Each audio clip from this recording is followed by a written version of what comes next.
What is going on, geeks? Unite the Clans here, back in your life. And today we are taking a look at a custom build I have done in Creative. Now this wasn't grinded out, this was built slowly using admin codes. And this is an idea that's been kicking around my head for a while, and hopefully one that you guys are looking for a good way to implement. So my idea was to make a workshop based around an indoor elevator. This is the building I've got. We'll take a look around the outside first.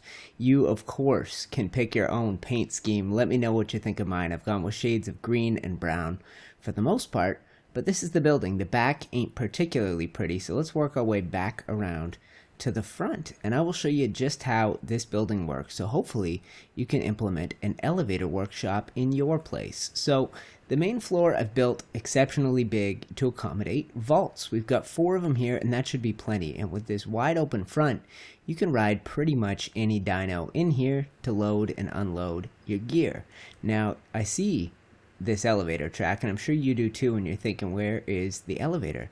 Well, the awesome thing is that it hides completely under the ground. So when you are on this main floor, you don't even know that there is an elevator on this base. Let's take a look at what else I've stashed on the main floor. We have some forges for basic smelting of materials. I have your standard smithy. I have a fabricator over here, which can be turned on and turned off. And we've also got the chemistry bench. Now, I've gone and put these really close to the elevator platform for one good reason. Because you could build an entire base just on an elevator. Take a look at this. The thing comes out of the ground, and it descends and ascends right through this gear. So if you did this right, guys, on each level of your base, you could have a really small compact workshop centered around this elevator, and the objects can go in the same space as the elevator. So let's go ahead and pull this up, and we'll stop it right there. Nope, I didn't do it. Okay, let's bring it down. Here she comes. Alright, you can see you can stop it right in the middle of this stuff. Now if I'm on top, I can still access this, I can still access this, and while we're here, guys, let's go ahead and have one quick peek. Let's put this thing back in the ground. And we'll have one peek at the back door. So these are the industrial forges. They are exceptionally large. I think they're 5.5 blocks tall. And so I couldn't find a way to incorporate them on the inside of any of my buildings. But you can see I've been messing around with some paint schemes for these, and you can paint them up, make them look really good in the ways that you can't do to a lot of the equipment that you might fill an office or a workshop with. So let's head inside here once again, and we'll take a look. That is the generator that powers the elevator. It is almost completely hidden. I've got pillars on either side of the wall and the elevator track blocking it. So you can see that, and you always will be able to, because you cannot place walls in this gap, but I think it's fairly well hidden, and for an indoor elevator, I think this is as little fuss as you can get. So let's see if we can get up to the second floor. Now, there is definite difficulty with this, trying to get it to stop right where you want it to stop. I try and wait, there we go, until my head is poking through the next level. So this is our second floor. Now, this is a kitchen or a cooking area. So I've got the water tanks set up for dye, and you can see, oh, they're not irrigated right now. They should be. There is a tank outside. I might just not have had the rain that I need. We've got the industrial grills. They are filled up with gasoline and can be lighted to cook mass amounts of meat. But if you're working in small scale, I've gone ahead and put some campfires up here too. Now those will look good against this glass wall. We have one generator here, and this powers all of these fridges. And the one frustrating thing for me is that the generator from below attempts to power the fridges as well. As you can see, oh, actually, I have been having power lines sticking out through this thing the whole time, and it looks like they've gone away. So let's ascend once again to our second story. We'll wait until, boom, perfect. And that is where you can stop it. It's almost entirely hidden. So once you kick this generator on, you will have your fridges, you will have a spot to make dye, you will have many spots to cook your meat. And if you just descend a level, you can take all your rotten meat, all your narco berries, and you can make yourself up some narcotics at that chemistry bench. If you're building this for yourself, you could totally put the chemistry bench up on this upper level, but I wanted it on my main floor. So while we're here, this thing is going to want to de-elevate. So let's see if I can get it to elevate instead. Perfect. And we'll stop it.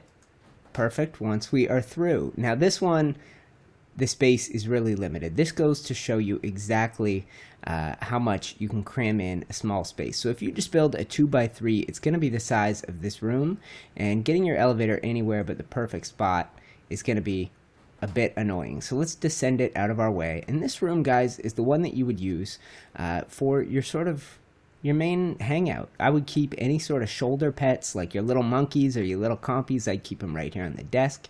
You got a bunk bed, which is perfect, so you can respawn and respawn again. And then I've got a series of chests marked with slightly different coloring. I'd have tools, armor, weapons, whatever you might need. And the best part of this is I've gone and included a greenhouse. Now, at the moment, I'm feeding this just through reservoirs, so I'm counting on the rain. If I were you, I would try and plumb this in directly from the water, but because of the beautiful location I wanted to build here, I couldn't. So let's go ahead and take this up one more time to the top floor. Now, the top floor hasn't been designed with the elevator in mind, so you kind of have to jump up once you get up here, and you're kind of stuck up here. You got to get over the edge and stand back on that platform if you want to go down.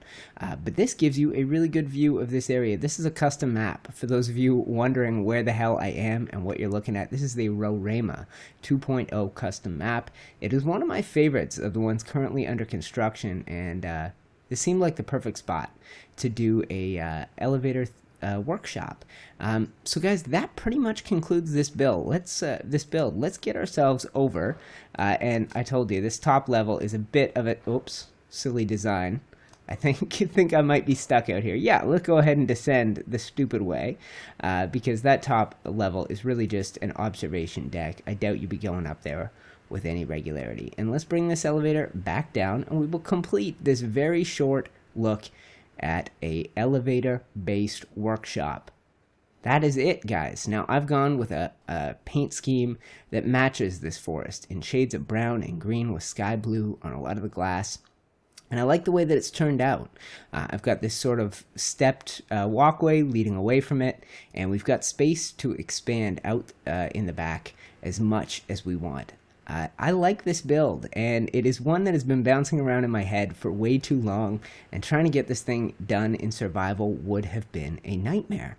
So I went and built this with admin codes to get it done, but I'll tell you, it still took me the better part of a day, and if you're farming all these materials or you're doing it on an official server, I feel for you. So this is a PvE build if you've ever seen one. And I really like the way it turned out. If you have enjoyed this video, guys, please go ahead and give me a like. And if you're new to this channel and you think you want to see more of me, Unite the Clans, then go ahead and subscribe. Because I do play a lot of Ark Survival Evolved, and you will get occasional custom builds like this from me. Alright, I believe that does it for this workshop build showcase, guys. I hope you have enjoyed. If you are brand new to this channel, I love Ark Survival Evolved, and I play a lot of it on mine.